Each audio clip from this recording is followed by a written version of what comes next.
Voilà.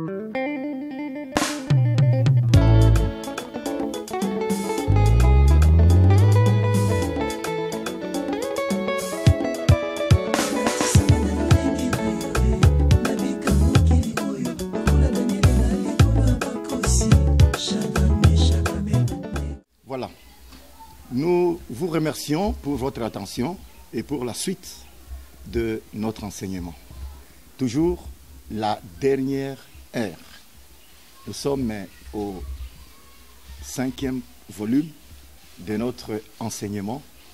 Les sous-titres aujourd'hui, après avoir parlé de l'enlèvement de l'Église, nous allons parler aujourd'hui de la 70e semaine de Daniel. Nous lisons Ésaïe chapitre 21, verset 11. La Bible déclare, nous ne cesserons jamais assez de le dire, Ésaïe chapitre 21, verset 11e, nous faisons la lecture au nom du Seigneur Jésus-Christ.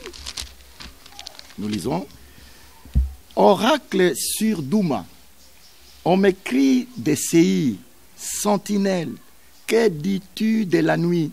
Sentinelle, que dis-tu de la nuit? La sentinelle répond, le matin vient et la nuit aussi. Si vous voulez interroger, interrogez, convertissez-vous et revenez. Voilà le prophète Ésaïe qui a beaucoup parlé sur les temps messianiques. Dieu l'a beaucoup utilisé pour annoncer l'avènement de Jésus-Christ. Alors c'est ce prophète-là qui parle et il lui dit, sentinelle, sentinelle, que dis-tu de la nuit? De toute façon, la démarche de notre enseignement, c'est que la sentinelle, qui sont les prophètes, nous disent de la nuit, l'état de la nuit. Où sommes-nous? À la première veille? À la deuxième veille? À la troisième veille? Ou à la quatrième veille? Parce que quatrième veille, c'est l'aurore, c'est le matin. Que dis-tu de la nuit?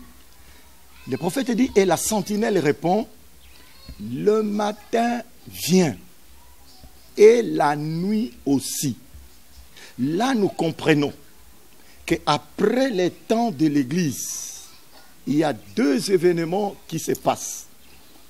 Le premier événement, c'est l'enlèvement. L'Église du Seigneur est enlevée, comme nous l'avons déjà dit, dans les nuées. La salle est préparée dans les nuées, les invités sont là, les amis de l'époux sont là, mais à un signal donné, au son de la trompette, à la voix de l'archange, le Seigneur descend du ciel. Il ne touche pas la terre, il s'arrête quelque part dans les airs. Et les morts en Christ ressuscitent. Les vivants se transforment, c'est-à-dire nous portons un corps de gloire. Et les morts et les vivants enlevés à la rencontre du Seigneur dans les airs. Et nous avons vu comment le Seigneur vêtu récompense son épouse, ensuite les conduit dans la salle des noces. Et là, la fête va commencer pendant 7 ans. Donc, il y a deux événements qui se passent simultanément. Comme déclare le prophète Ésaïe, la nuit est avancée. Nous sommes au temps de la nuit. L'Église traverse le temps de la nuit. La grâce la loi s'est arrêtée le soir. La grâce a commencé le même soir. Nous sommes tombés dans la nuit et nous sommes pendant la nuit. Et nous allons vers l'aurore, vers le matin. Nous attendons l'avènement du jour qui est une personne, de Jésus, justement. Et la Bible dit, deux événements se passent. L'Église est enlevée, 7 ans de noces avec le Seigneur dans les airs, et pendant ces mêmes temps, simultanément, 7 ans de tribulation sur la terre. Et comme nous avons parlé de 7 ans d'enlèvement, aujourd'hui nous allons parler de 7 ans de tribulation, c'est-à-dire d'une semaine que nous appelons la 70e semaine de Daniel. Donc le sous-titre aujourd'hui, c'est la 70e semaine de Daniel. Alors, la Bible nous montre que dans la 70e semaine, c'est-à-dire dans les 7 ans, il y a des temps. Il y a la première moitié des temps, c'est-à-dire 3 ans et demi, ou 1260 jours, ou 42 mois. Et la deuxième moitié des temps, 1260 jours, 3 ans et demi ou 42 mois. Et nous allons voir les choses qui vont se passer séparément.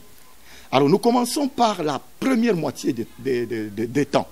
C'est-à-dire, l'Église est enlevée. Dès que l'Église est enlevée, qu'est-ce qui se passe? Là, nous sommes dans Daniel, chapitre 9e, comme nous l'avions dit, et nous sommes au verset 27e. La Bible dit, après, je commence par le 26-27, après les 62 semaines, le Messie sera retranché et il n'aura pas de successeur. Le peuple d'un chef qui viendra détruira la ville et les sanctuaires, et sa fin arrivera comme par une inondation.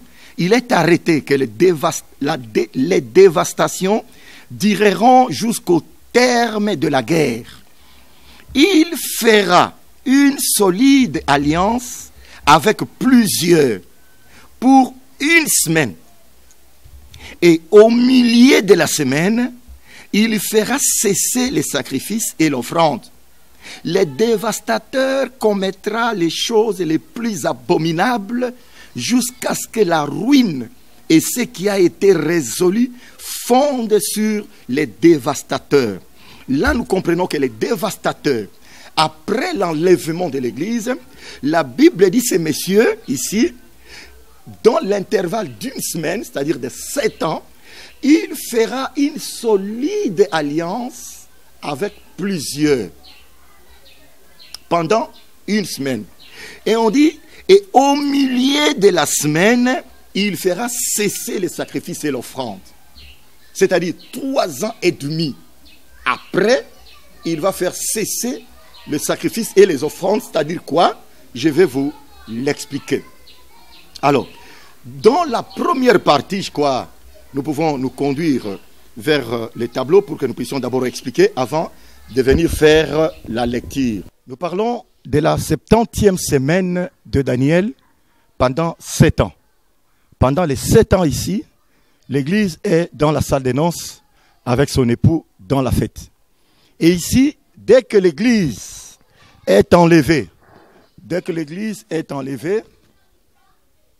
enlèvement de l'Église, la Bible dit, ce dévastateur fera une solide alliance pendant 7 ans.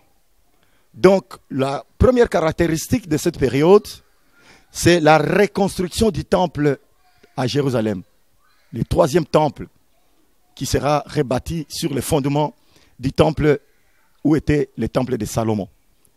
Après la reconstruction du temple, le dévastateur ou la bête va faire une solide alliance pendant 7 ans. C'est-à-dire, au milieu de la semaine ici, la Bible dit, il fera cesser les sacrifices et l'offrande.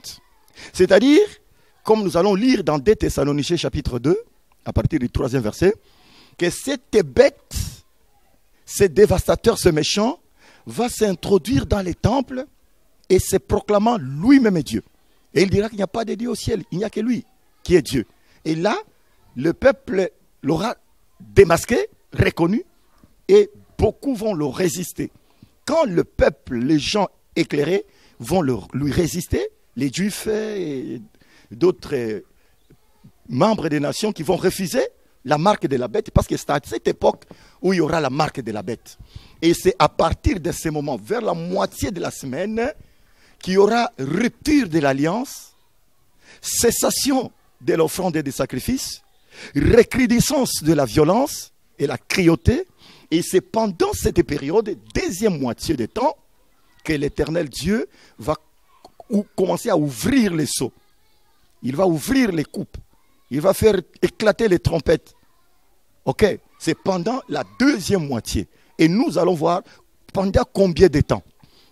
Et ici, La Bible nous dit que il fera une solide alliance avec plusieurs. Et il y aura un semblant de paix sur la terre. Parce que quand l'église est enlevée, la grande tribulation ne commence pas. Il y aura une paix. Là, Jérusalem sera partagée. Il y aura vraiment une accalmie. Parce que si vous lisez Joël chapitre 3, vous allez comprendre comment Dieu est en train de se fâcher. Il dit, j'en veux à ces peuples, j'en veux à ces nations qui se sont partagées mes terres, qui se sont partagées mon héritage. Vous voyez? Et là, l'Éternel menace toutes les nations parce qu'ils se sont partagés les terres, la ville de l'Éternel. C'est pourquoi je dis, il y aura semblant de paix. À ce moment-là, il y aura semblant de paix. Et c'est en ce moment-là que la bête, l'homme fort du monde, va profiter pour descendre au temple, se proclamant lui-même Dieu. Il viendra par ruse. Et là, on va ouvrir le premier sceau. Le premier sceau, nous allons lire tout de suite là, vous verrez qu'il ouvrit le premier sceau, parut un cheval blanc. Et celui qui les montait avait une couronne et un arc. Il y sortit en vainqueur et pour vaincre. Et là, si quelqu'un n'a pas le discernement, il croira que c'est le Messie. Il croira que c'est le Christ.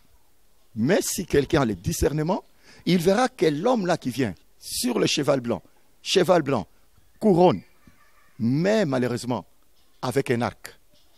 Quand Christ lui vient sur un cheval blanc, mais il vient avec une épée. Mais quand l'Antéchrist vient, il vient avec un arc. Donc, la Bible dit, c'est très difficile aujourd'hui, où il est difficile de discerner l'apparition du diable et la manifestation des véritables hommes de Dieu. L'esprit de l'erreur et l'esprit de la vérité marchent ensemble.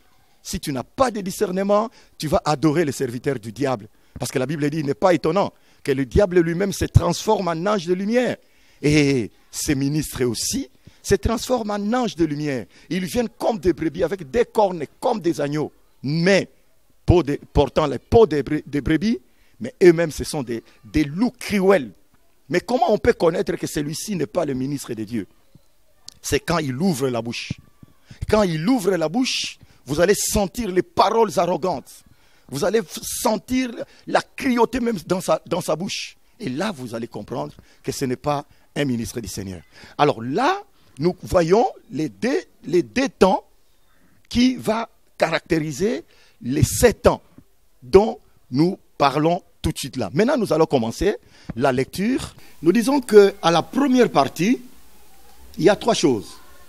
Il y a la reconstruction du temple, il y a l'alliance des 7 ans et il y a la paix précaire où la bête va se camoufler.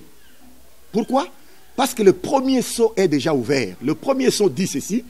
Apocalypse chapitre 6, verset 1er, je lis, au nom du Seigneur. Je regarde quand l'agneau ouvrit un des 7 sceaux et j'entendis l'un des 4 êtres vivants qui disait comme d'une voix de tonnerre, viens. Je regardais et voici, parut un cheval blanc. Celui qui le montait avait un arc. Une couronne lui fit donner. Et il partit en vainqueur et pour vaincre. Ah! Donc cette bête va partir comme Christ, l'apparence de Christ, mais avec un arc. Et la Bible dit, partit en vainqueur et pour vaincre. Et nous allons le lire comment la Bible dit, il aura versé la vérité par terre, il aura l'ascendance sur le peuple de Dieu, le peuple saint. Donc il fera des choses les plus abominables. Il partit en vainqueur et pour vaincre. Et là, nous le voyons, il sort par la séduction. Il n'utilise pas la force ici. Dans la première partie, il n'utilise pas la force, mais il utilise la séduction. Il se camoufle, il se cache.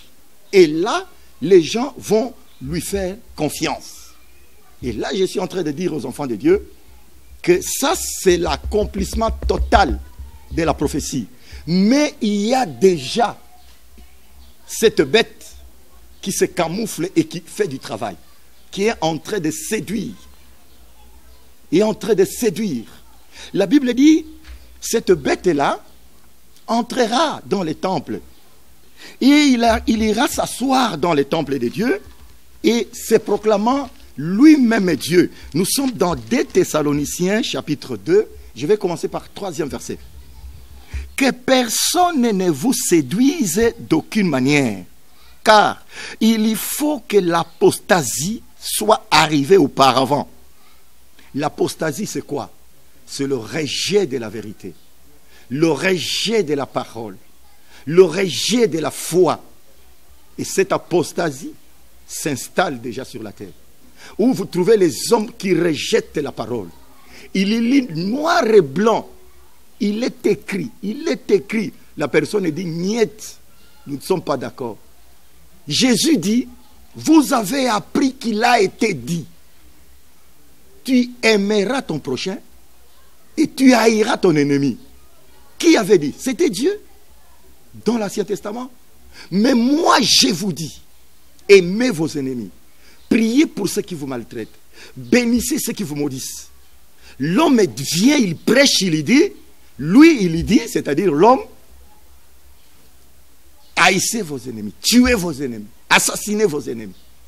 Ça s'appelle l'apostasie, le rejet de la foi, le rejet de la parole. Je peux multiplier des exemples. Moi j'ai dit que l'église, voilà, je ne permets pas à une femme de parler, d'enseigner. L'homme vient et dit, moi je permets. Le rejet de la... Ça s'appelle l'apostasie. Ce n'est pas l'ignorance. Non, c'est l'apostasie. Donc nous sommes devant un peuple apostate.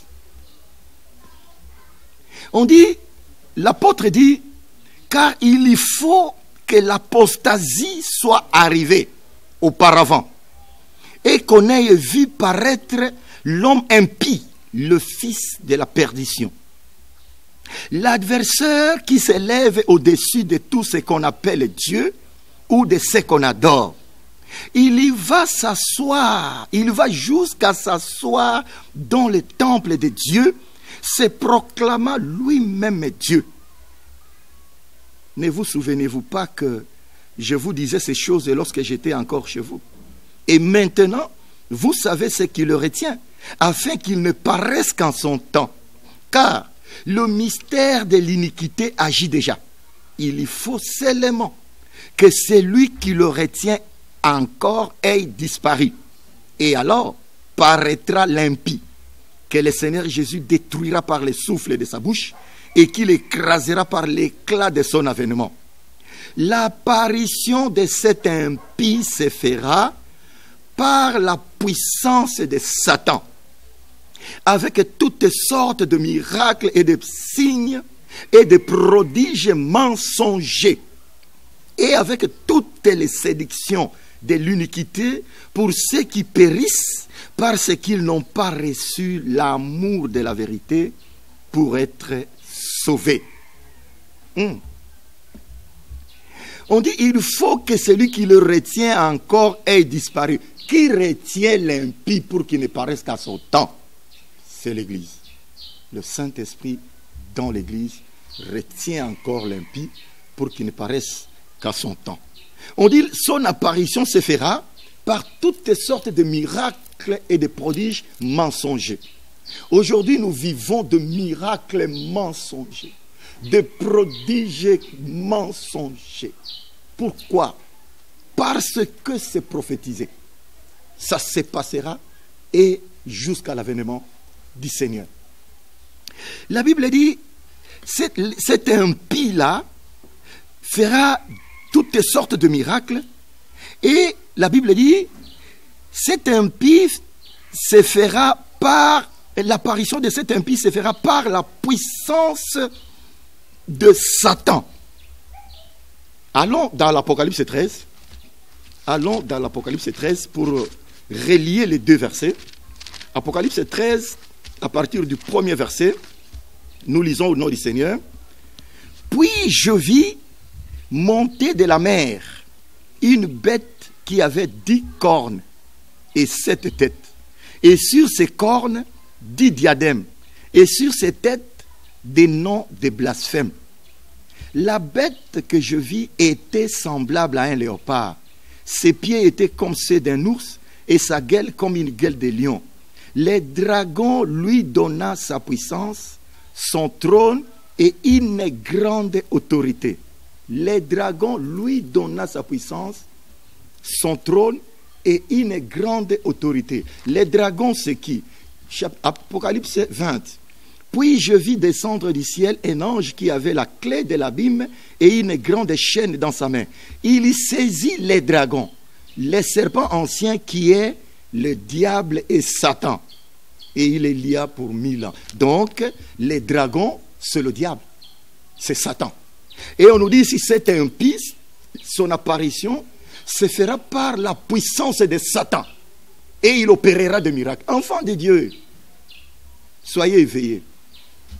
Il sortira par la puissance de Satan. Et il opérera des miracles. Un vrai enfant de Dieu n'est pas séduit par les miracles. Un vrai enfant de Dieu qui a la sémence de Dieu dans son cœur, il n'est pas séduit par le miracle. Le miracle, c'est divin aussi. Dieu est un Dieu de miracles. Mais le diable se cache dans le miracle. Mais ce qui influence la foi d'un enfant de Dieu, c'est la parole de Christ. C'est la pire parole de Christ. Quand le miracle s'est fait par la parole de Christ, c'est un miracle qui vient de Dieu. Mais quand le miracle s'est fait sur une parole tronquée, une parole mielée, mélangée, où on mélange le fromage et la paille, ce n'est pas le miracle de Dieu. Nous voyons d'autres serviteurs. Il n'a même pas prêché, il commence le miracle. Mais ces miracles-là sont posés sur quoi? L'apôtre Paul lui prêchait et ensuite il opérait le miracle. Alors, c'est une parenthèse. La première démarche consiste d'abord à bien ressortir, à bien définir la bête. Cette bête, ce qui? Apocalypse nous dit, l'apôtre Jean voit, il dit, il regardait, et voici une bête qui monte de la mer. Et cette bête qui monte de la mer a 7 têtes et 10 cornes. Sur les têtes, sur les cornes, 10 diadèmes, et sur les têtes, sur ces têtes, des noms de blasphème. La bête que je vis était semblable à un léopard. On essaie de les décrire. Et je vis, le verset 3e, et je vis l'une de ses têtes qu'on blessait à mort. Mais sa blessure mortelle fit guérir. Remplie d'admiration, la terre entière suivit la bête. Et ils adorèrent les dragons parce qu'il avait donné l'autorité à la bête. Ils adorèrent la bête en disant, qui est semblable à la bête et qui peut combattre contre elle? Et il lui fit donner une bouche qui proférait des paroles arrogantes et de blasphèmes. Il lui fit donner le pouvoir d'agir pendant 42 mois ou 3 ans et demi, comme je vous ai montré au tableau. Et il ouvrit sa bouche pour proférer des blasphèmes contre Dieu, pour blasphémer son nom, son tabernacle et ceux qui habitent dans les cieux. Il lui fit donner de faire la guerre aux saints et de les vaincre. C'est pourquoi nous avions lu là-bas, on dit, quand on ouvre le premier sceau, le cheval blanc paraît, celui qui les montait possède un arc, il sortit en vainqueur et pour vaincre. Ici on dit, cette bête-là, il lui fit donner de faire la guerre aux saints et de les vaincre. Il lui fit donner autorité sur toutes tribus, tout peuple, toutes langues et toutes nations. Et tous les habitants de la terre l'adoreront. Ceux dont les noms n'ont pas été écrits dans le livre de vie de l'agneau qui a été immolé dès la fondation du monde. Alors, bien-aimés dans le Seigneur, nous comprenons que cette bête, c'est-à-dire les dévastateurs, la Bible dit, on le vit sortir de la mer avec 7 têtes. Et sur ces têtes, les noms de blasphème. Et 10 cornes. Sur les cornes, les 10 diadèmes, c'est-à-dire les lumières. Les 7 têtes, c'est-à-dire quoi? Les têtes symbolisent l'intelligence. symbolisent les pensées. Les cornes symbolisent la force. C'est-à-dire l'ensemble des pays européens mis ensemble. Permettez la tautologie. Parce qu'au verset 3e, je crois, ici, on dit, et je vis l'une de ses têtes qu'on blessait à mort, mais sa blessure mortelle fut guérie. L'une de ses têtes, cette bête qui vient avec 7 têtes, l'une de ses têtes blessée à mort. Ça explique quoi? Et là, nous devons interroger les prophètes de l'Ancien Testament. Nous retournons à Daniel. Daniel nous dit, je regardais, il était au bord du fleuve. Je regardais, voici, parut un bélier qui avait 2 cornes, une corne longue et une corne courte. Il frappait des 4 vents du ciel, 4 côtés. Il foulait aux pieds, il détruisait, il ravageait et personne ne lui résistait. Jusqu'au moment où Daniel, en regardant très bien, il y voit un bouc qui vient avec une corne entre ses yeux. Le bouc paraît de très loin et il voit le bélier en train de frapper de tous côtés. Le bouc s'approche vers le bélier, il s'irrite contre lui et il le frappe. La Bible dit il brise les 2 cornes. Et le bélier est terrassé. Et le bouc reste en train de frapper, de détruire les 4 côtés du monde. Qu'est-ce que cela veut dire? Ces bêtes que Daniel voit, les béliers, c'est-à-dire l'empire médo-perse. Les 2 cornes, c'est-à-dire les 2 empires-là, la corne longue, l'empire Mède, et la corne courte, l'empire perse. C'est-à-dire un empire qui avait beaucoup plus de longévité, qui avait une durée longue par rapport au 2e empire perse. Donc ce sont là les 2 cornes. Alors maintenant, on voit le bélier avec une corne entre les yeux. C'est le général Alexandre le Grand qui est venu, l'empire grec d'Orient, que dis-je, d'Occident, qui est venu frapper l'empire médo-perse, qui a écrasé l'empire médo-perse et a régné pendant son temps, le bélier. Et nous voyons dans la vision de Daniel, l'autre vision de Daniel, d'abord il y a 2 visions. La première vision, l'Éternel va montrer au roi Nebuchadnezzar. Le roi Nebuchadnezzar va voir une grande statue avec 4 parties. La tête en or pur, les troncs et les bras en argent, les ventres et les cuisses en airain, les jambes en fer et le pied en partie en fer, en partie en argile. Le roi se réveille et là, à la fin, il voit une pierre qui se détache sans le secours d'aucune main, qui frappe le pied de la statue. La statue est broyée et ça disparaît sans laisser de traces. Daniel donne l'explication, il dit, le roi, Dieu a voulu te faire connaître ce qui arrivera dans la suite des temps. La statue que tu as vue, la tête en or, c'est toi, ô roi. L'Éternel Dieu t'a donné la domination sur toute la terre. Partout qu'il se trouve, tous les hommes sont soumis sous ton pouvoir. Tu tuais qui tu veux, tu faisais tout ce que tu veux. C'est l'Éternel Dieu qui t'avait donné ce pouvoir. Mais après toi, viendra un autre royaume qui sera moins fort que le tien. C'est pourquoi tu as vu la poitrine en argent. Après ce royaume-là, viendra un 3e qui sera moins fort que les autres. C'est pourquoi tu as vu les cuisses en airain, les ventres en airain et les cuisses en airain. Et ensuite viendra un 4e, mais qui sera fort. Vous voyez, donc à Nebuchadnezzar, l'Éternel montre l'apparence des chefs de la terre. ils montrent leur apparence, c'est-à-dire la gloire qui caractérise leurs empires. Le premier empire, l'empire babylonien, était considéré par la gloire. Mais à Daniel, la même vision, mais à Daniel, l'Éternel montre l'intérieur de ces empires. Qu'est-ce que Daniel voit? Il voit 4 bêtes. La première bête, les lions. Et les lions avec les ailes, des ailes. Où il pouvait un lion qui vole d'un bout, d'une extrémité à une autre. Et cet animal-là, ces lions, il dit, Daniel le voit, et à un moment donné, les ailes sont coupées, et on les retourne, on lui donne un cœur d'homme, il devient homme. C'est-à-dire quoi? Cet empire Nabuchodonosor, cet empire babylonien, qui était géré par Nabuchodonosor, et son fils Belchassar, qui a remplacé cet empire, était caractérisé par la cruauté, par la férocité.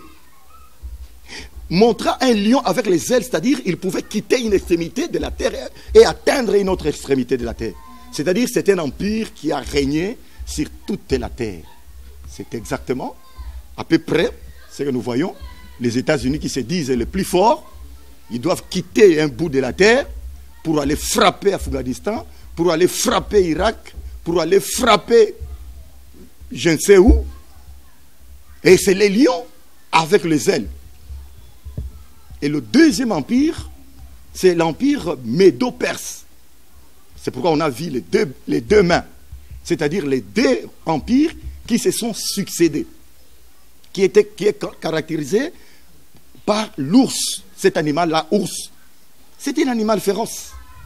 Avec ses ongles, avec ses griffes. Hein, qui frappe et qui déchire. Et le troisième empire, qui est caractérisé par un léopard. C'est l'empire grec d'Alexandre le Grand. Donc le premier empire, c'est un empire d'Orient, babylonien. Deuxième empire médo-perse d'Orient, toujours au Moyen-Orient. Et le troisième empire qui vient d'Occident, c'est-à-dire empire grec. Et le quatrième empire maintenant, c'est un empire qui vient de l'Occident. Et c'est cet empire-là qu'on appelle l'empire romain d'Occident. Et c'est ce quatrième animal le plus féroce, le plus dangereux dont parle le prophète Daniel, qui avait les dents de fer. Et cet empire, même Jésus quand il est né sous l'empire romain. Et quand Jean prophétisait, il disait, cet empire, ces rois-là, 5 sont tombés, un existe. Il parlait de cet empire romain qui existait et dont le 7e n'est pas encore venu. Et quand il viendra, il aura peu de temps. C'est-à-dire quand le 7e empire, cet empire dont nous venons de dire, cette bête qui a cette tête 10 cornes, quand cette bête-là va apparaître, va commencer à régner, la Bible dit, elle aura peu de temps. Alors, cet empire romain d'Occident qui a régné à ces temps-là, était tellement féroce, tellement fort. Mais on dit la tête était blessée. Qui a blessé la tête de cet animal? Chacun donne son explication de sa manière. Mais l'Esprit nous a mis à cœur ce que nous sommes en train de vous dire. Ce qui a blessé cet animal, c'est parce que Satan ne peut pas blesser Satan. Une épée, quand on parle d'une épée, c'est-à-dire la parole de Christ, le Saint-Esprit, qui a blessé cet animal. Et nous connaissons que la chute et la décadence de l'Empire romain d'Occident est partie par le Saint-Esprit avec le christianisme. Quand l'empereur Constantin s'est converti au christianisme, il a choisi de réhabiliter une ville qu'on appelle les Byzance, et il a bâti cette ville, et il a donné le nom de Constantinople, c'est-à-dire à l'honneur de l'empereur. Et Rome était divisée en deux. Rome politique à Rome et Rome religieux à Constantinople. Mais le Sénat romain lui avait résisté, s'était opposé à lui. Et nous voyons que cet empire a connu sa déchéance à partir de ces schismes, de ces divisions, jusqu'au jour où l'homme, la partie religieuse, celui qui régnait, le pape qui dominait là-bas, a été emmené en captivité. Parce qu'on nous dit en 1700 98, il a été, par Charlemagne, détruit et amené en prison. Donc c'est pour dire qu'en ce moment-là, l'Empire romain d'Occident a connu toute sa déchéance, est disparu, et on voit cet animal commencer à renaître vers 1978. Nous allons en parler. Alors là, nous disons que cet empire qui a été blessé par le Saint-Esprit, nous voyons l'animal revenir, cette fois-ci pas seul, mais au milieu des autres États. Rome est au centre des autres États. Et ce n'est pas par hasard que l'Union européenne, les traités de l'Union européenne a été signé à Rome. Ce n'est pas par hasard, en 1957. Ce n'est pas par hasard. Donc Rome est au centre, c'est-à-dire on a vu cet animal-là, qui était blessé, qui avait disparu, mais qui réapparaît encore au milieu de cette autre tête. Et nous voyons l'Empire romain au milieu des autres États. Donc cette tête, c'est-à-dire la totalité de pays qui se réuniront pour former l'Union européenne. Parce que c'est l'Union européenne qui sera la force qui va dominer ce monde demain. C'est l'Union européenne. Et au milieu de cette Union européenne, nous voyons l'Empire romain qui était et qui est revenu au centre de cette union. C'est pourquoi on a parlé de 7 têtes. Et sur les têtes, les noms de blasphème. C'est-à-dire, j'ai parlé des têtes, c'est-à-dire les pensées. C'est l'intelligence. Et vous voyez l'intelligence de cet empire, l'intelligence de ces royaumes, caractérisée par des faits blasphématoires. Les lois qu'on arrête, les lois qu'on promulgue sont des blasphèmes contre Dieu, tels que l'adoption de l'homosexualité, tels que les bébés éprouvettes, tels que les droits à l'avortement, tels que le mariage homosexuel agréé officiellement. Ce sont des noms de blasphème, tels que l'égalité entre l'homme et la femme. La femme n'est pas l'inférieure à l'homme. L'homme et la femme sont égaux. Ce sont des noms de blasphème. Parce que Dieu a dit, l'homme est le chef de la femme. Dieu est le chef de Christ. Christ est le chef de l'homme. L'homme est le chef de la femme. Mais l'homme vient, il dit, pas question. L'homme et la femme sont égaux. Des blasphèmes contre Dieu. Signe des temps. L'apparition de cette bête. Dans ses têtes, des noms de blasphème. Et dans ses cornes, les diadèmes, c'est-à-dire la force. C'est ça l'image de fer. Très puissant, très fort. Qui ne l'adorerait pas? Qui ne le craindrait pas? L'homme le plus fort du monde. Vous bougez, il y débarque, il y détruit le pays, il y pend le président et il s'en va. Et personne ne réagit. Et on peut lui poser des questions demain et dire non, c'est une erreur d'appréciation. Et ça s'arrête là. Mais quand d'autres commettent des bêtises, d'autres présidents font des gaffes, ils sont arrêtés, jetés en prison, envoyés à la CPI. Mais quand ils commettent, cette bête-là commet des choses, erreur d'appréciation.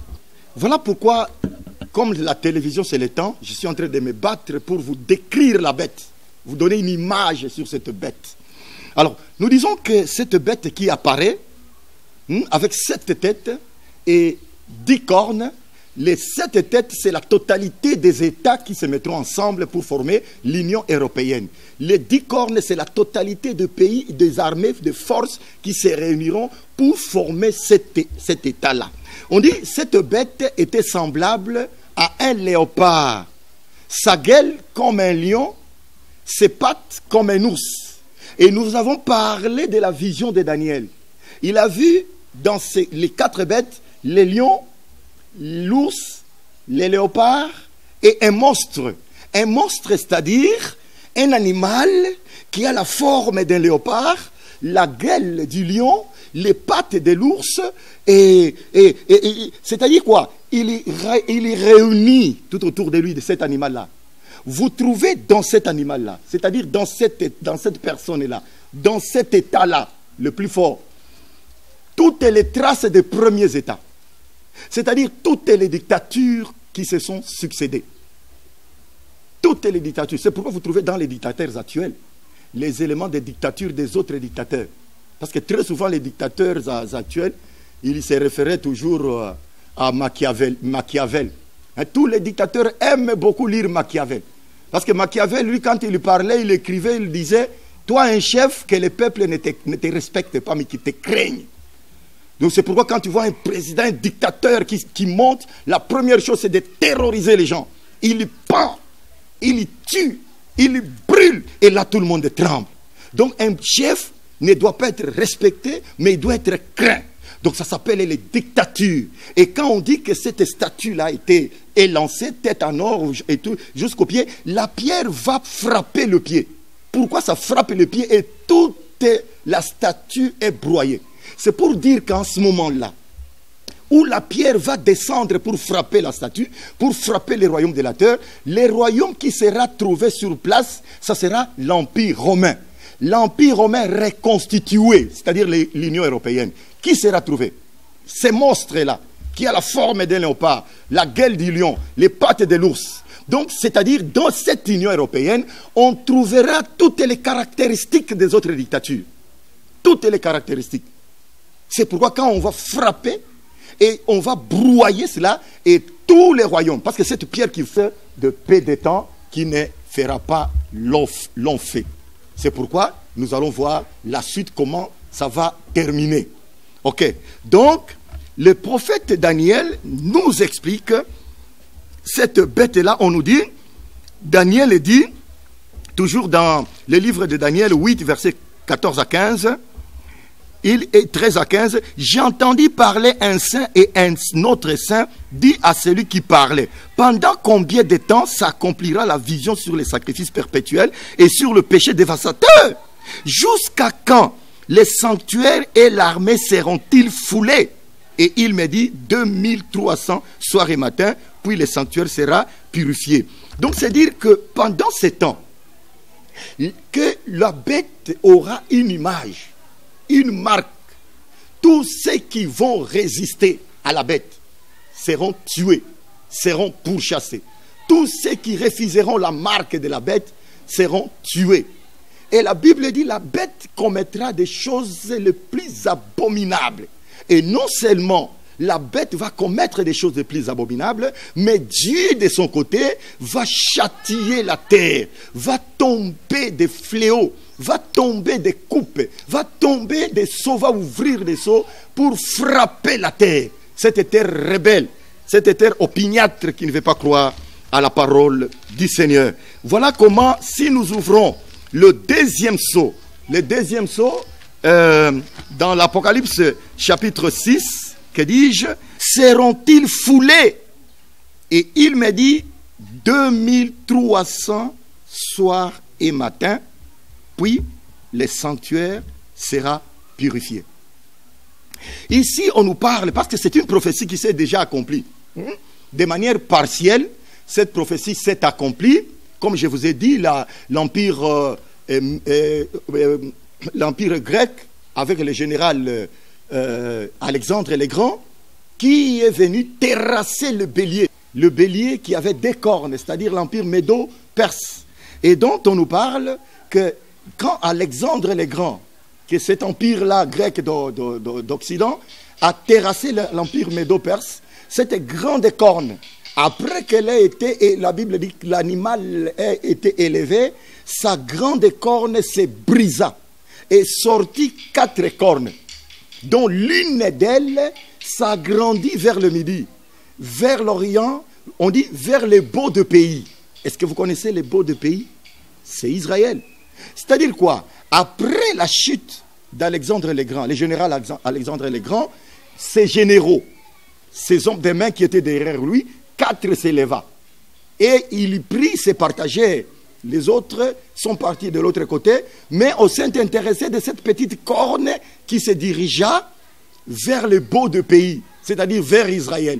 On dit que cette corne a jeté la vérité par terre, a foulé les saints, a détruit les saints. Et cette corne, c'est Antiochus Épiphane, qui est entré dans le temple de Jérusalem avec un cochon et qui a souillé les temples. C'est dont Daniel parle de l'abomination, de la désolation dont en parlait le prophète Daniel. C'est dire que c'était partiellement accompli. Donc cet empire-là, qui a la forme, un monstre, qui a la forme du léopard, la gueule du lion, les pattes de l'ours. Maintenant, Jean, prophète Jean, il vient expliquer la même chose. C'est pour dire que les prophéties de la Bible sont vraiment très, très cohérentes. Jean dit ceci. Et la bête que je vis était semblable à un léopard. Et ses pieds étaient comme ceux d'un ours. Et sa gueule comme une gueule de lion. Les dragons lui donna sa puissance, son trône et une grande autorité. Cette bête-là, dont parle l'apôtre Jean, Daniel l'avait parlé. Donc ce n'est autre que la quatrième bête, c'est-à-dire le quatrième empire. Le quatrième empire dans l'Ancien Testament, c'est l'Empire romain d'Occident. Et le quatrième empire aujourd'hui, c'est l'Empire romain d'Occident reconstitué. C'est-à-dire l'animal qui était blessé, dont la blessure n'a pas entraîné la mort définitive. Cet animal réapparaît, mais au milieu de cette autre tête. C'est-à-dire au milieu de l'ensemble des autres États. C'est ce que nous appelons l'Union européenne. Donc vous trouvez là au centre l'Empire romain. Ce n'est même pas un hasard que le traité de l'Union européenne va se signer à Rome en 1957. Ce n'est pas un hasard. C'est dire que c'est le même animal et qui revient de manière reconstituée. Mais vous trouvez la forme du léopard, forme de l'ours et pattes de l'ours. C'est-à-dire toutes les anciennes traces des autres empires se retrouvent dans cet animal-là. Se retrouvent dans cet animal-là. Donc tout ce que les autres ont fait, la cruauté, la méchanceté, l'arrogance, l'orgueil, la science, la technologie. Parce que le troisième empire, empire grec, avec Alexandre le Grand, était constitué par la science, la connaissance. Aujourd'hui, nous avons beaucoup de choses qui sont sorties de cet empire-là, la science. Mais les autres, c'est la force, telle que l'empire babylonien. La force, l'empire médo-perse, la cruauté, la rapidité, la méchanceté. Donc, ce n'est pas possible. Donc, tout ça se retrouve dans ces monstres. On appelle monstre, pourquoi? Un animal à 7 têtes, vous n'avez jamais vu ça? Et 7 cornes. Et 10 cornes. C'est un monstre. Et c'est ce monstre-là qui sort de la mer. Dans le langage de la prophétie, Apocalypse 17, verset 15, on va vous dire que la mer, les eaux, ce sont des peuples, des clans, des tribus, des langues, des nations. C'est-à-dire le monde païen. Et cet animal-là va sortir des nations, va sortir du monde païen. Et pour accomplir les choses les plus abominables telles que nous sommes en train de les dire. Et cette bête-là, l'homme le plus fort du monde, il sera soutenu par un faux prophète. Parce qu'il y a la bête et il y a les faux prophètes. Les faux prophètes sortent d'où? Nous sommes dans l'Apocalypse 13, nous allons commencer par le 11e verset. Les faux prophètes sortent d'où? La Bible dit, je lis, Apocalypse 13, 11e verset. Puis je vis monter de la terre une autre bête qui avait des cornes semblables à celles d'un agneau et qui parlait comme un dragon. Elle exerçait toute l'autorité de la première bête en sa présence. Et elle obligeait la terre et ses habitants à adorer la première bête dont la blessure mortelle avait été guérie. Elle opérait des grands prodiges jusqu'à faire descendre du feu du ciel sur la terre à la vie des hommes.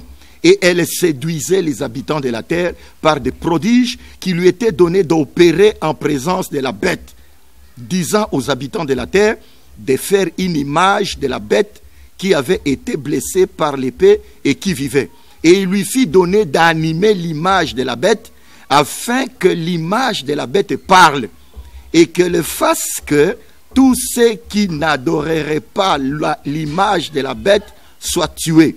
Et elle fit que tous, petits et grands, riches et pauvres, libres et esclaves, reçoivent une marque sur leur main droite et sur leur front, et que personne ne puisse acheter ni vendre sans avoir la marque, le nom de la bête ou le nombre de son nom. C'est ici la sagesse que celui qui a de l'intelligence calcule le nombre de la bête, car c'est un nombre d'hommes et son nombre est 666. Aujourd'hui, vous trouvez 666 partout. Vous achetez les assiettes ou les cuillères, vous voyez 666. Vous achetez les assiettes et vous voyez toutes 666. Les appareils 666. 666 partout. Alors la Bible dit c'est cette deuxième bête qui monte de la terre. La première bête monte de la mer. La mer, c'est-à-dire le monde païen. La deuxième bête monte de la terre. La terre, c'est-à-dire le monde religieux. Ça montera du milieu des ecclésiastiques un homme fort. La Bible dit, il viendra, cette bête-là, la bête aura les cornes, comme cette bête qui avait des cornes semblables à celles d'un agneau et qui parlait comme un dragon. Donc il viendra avec l'apparence d'un prophète, d'un homme de Dieu. Mais la Bible dit, quand il parle, c'est comme un dragon. Et cette bête-là viendra pour soutenir la première bête. Il viendra pour appuyer la première bête. Elle fera même des miracles. Il descendra même le feu du ciel. Il produira des miracles. La Bible, par la puissance de Satan, il fera de grandes choses. Et la Bible dit, on aura une image. On animera une image et l'image parlera. Et on dit que quiconque, riche ou pauvre, grand ou petit, quiconque ne reçoit pas une marque dans sa main droite, dans son front, il ne peut ni acheter, ni vendre, ni faire quoi que ce soit. Et l'image de la bête. Et la bête elle-même, on nous dit son nombre, c'est 666. Ce sont des choses que nous allons développer dans la salle. Comme nous sommes à la télévision c'est le temps, nous nous arrêtons à dire que cette bête qui sort de la terre, c'est un faux prophète qui sortira des mondes religieux, des ecclésiastes. Si vous allez dans Apocalypse 17, vous allez voir comment on donne un peu la caricature de cette bête. On dit ceci, Apocalypse 17, premier verset. Puis, un des 7 anges qui tenait les 7 coupes vint, il m'adressa la parole en disant, viens, je te montrerai le jugement de la grande prostituée, qui est assise sur les grandes eaux. C'est avec elle que les rois de la terre se sont livrés à la débauche. Et c'est du vin de sa débauche que les habitants de la terre se sont enivrés. Il me transportant en esprit dans un désert et je vis une femme assise sur une bête. Quand on parle, l'image de la femme dans la Bible typifie toujours une église, une épouse, une église. Et je vis une femme assise sur une bête écarlate, pleine de noms de blasphème, ayant 7 têtes et 10 cornes. Toujours les 7 mêmes bêtes-là. Mais une femme assise sur la bête qui a 7 têtes et 10 cornes. C'est-à-dire cet deuxième animal qui va sortir de la terre va s'appuyer sur la première bête. Va s'appuyer sur la première bête. Et la Bible dit, cette femme était vêtue de pourpre et d'écarlate, très riche, beaucoup de biens, et parée d'or, des pierres précieuses et de perles. Elle tenait dans sa main une coupe d'or, remplie d'abominations et des impuretés de sa prostitution. Sur son front était écrit un nom, un mystère, Babylone la grande, la mère des prostituées et des abominations de la terre. Et je vis cette femme ivre du sang des saints et du sang des témoins de Jésus. Et en la voyant, je fus saisi d'un grand étonnement. L'ange me dit, pourquoi t'étonnes-tu? Je te dirai le mystère de la femme et de la bête qui la porte et qui a les 7 têtes et les 10 cornes. La bête que tu as vue était et elle n'est plus. Elle doit monter de l'abîme, ça j'ai déjà expliqué, et aller à la perdition. Et les habitants de la terre, ceux dont le nom n'a pas été écrit dès la fondation du monde, dans les livres de vie, s'étonneront en voyant la bête parce qu'elle était et qu'elle n'est plus et qu'elle reparaîtra. C'est ici la sagesse qui a, c'est ici l'intelligence qui a de la sagesse. Les 7 têtes sont 7 montagnes sur lesquelles la femme est assise. Voilà au moins en grande ligne les événements, comme ça va se passer dans la grande tribulation. Donc l'homme fort, l'antéchrist ne sera pas seul, mais il sera appuyé par un prophète, un faux prophète, qui fera des miracles, qui fera des signes mais qui obligera le monde à adorer la bête. Parce que la bête aura reçu le pouvoir de Satan, du diable. Et cette femme va s'allier à lui. C'est l'image que vous avez vue, le pied, en partie de fer et en partie de l'argile. L'argile, c'est l'image de cette femme-là, et le fer, c'est l'image de la bête. Et comme le fer ne peut pas s'allier à l'argile, de peu de temps qui ne fera pas long fait. C'est pourquoi nous allons voir la suite, comment ça va terminer. Ok.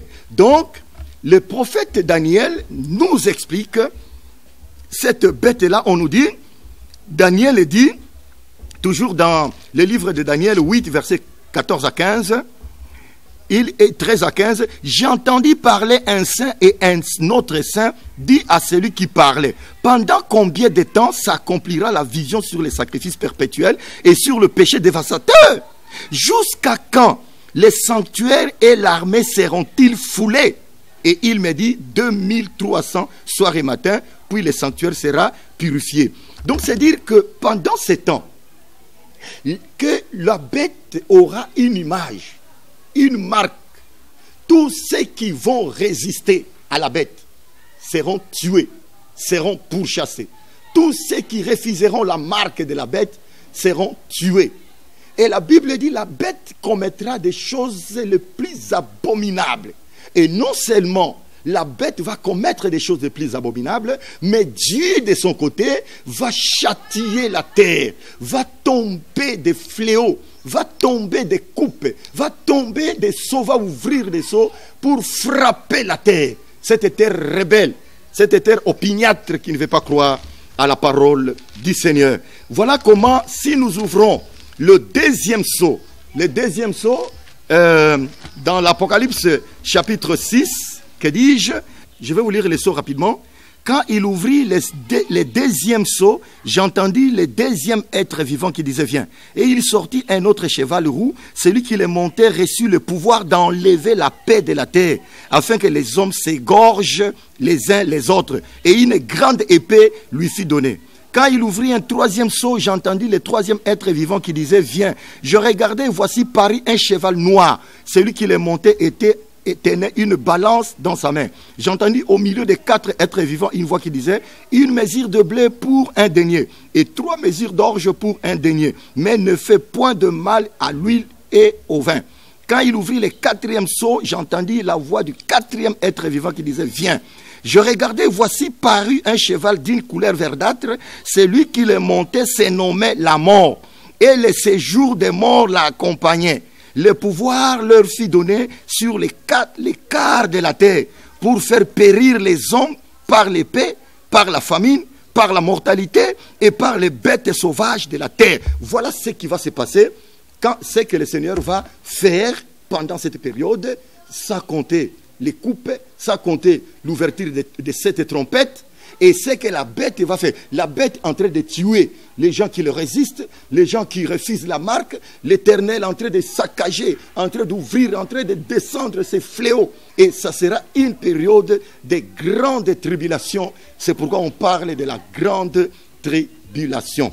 Alors, bien-aimé dans le Seigneur, Daniel pose la question. Jusqu'à quand la douleur, la bête va fouler à pied la vérité? Et la Bible le dit, 2300 soir et matin, et le sanctuaire sera purifié. 2300 soir et matin.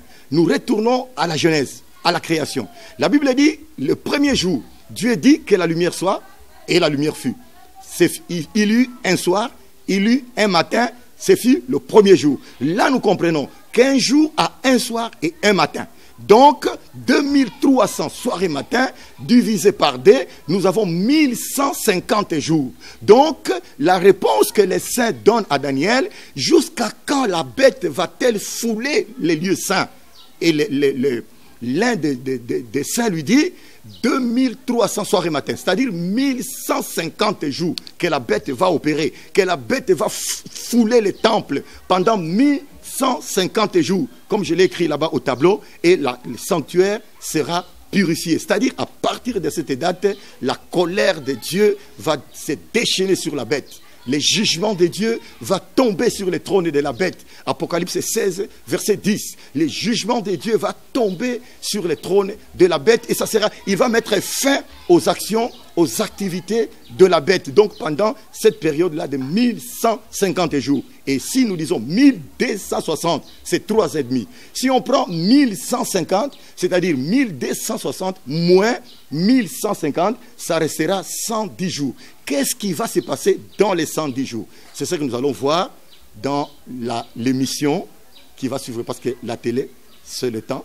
Nous avons beaucoup à dire, mais et je vous prie de continuer à rester fidèles, scotchés à votre émission. Nous allons parler de ce qui va se passer pendant les 110 jours et ensuite nous allons enchaîner par le temps de la prolongation. Que mon Dieu vous bénisse et je prie Dieu qu'il vous révèle au-delà de ce qu'il nous a donné et que la grâce de Dieu puisse vous accompagner. Que tous ceux qui sont disposés aujourd'hui à prendre la décision sur leur vie le prennent. Parce qu'on ne sait jamais. Ta destinée est entre tes mains. Tu auras fait de ton avenir ce que toi-même tu auras décidé maintenant et tout de suite. Car tu n'as plus de temps. Merci beaucoup et à la prochaine. Ciao.